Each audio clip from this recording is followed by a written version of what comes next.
आदिवासी आज को प्राय तीन वर्ष जुलाई 2 तारीख रे आरंभ होता आम रैलीटा से रैली प्राय आज 3 वर्ष थी आज 3 वर्ष पुलिस गुंडागिरी करुची सरकार बार बार कलेक्टर रायगड़ा कलेक्टर आपको घंटाटी पर घंटाटी गोटे नोटिस करुची एटा आमे हमको सरकार डरुची केवल आम डरबार नहीं पुलिस भी डरुची हमको सभी हमको सरकार डर सब आम किसी आम डर नहीं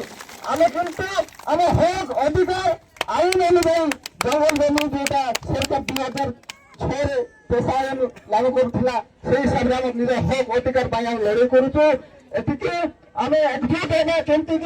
वेदांत मैत्री कंपानी समस्त को हटाइबा जोटा कि कलेक्टर कहते 144 आज लगे बोलती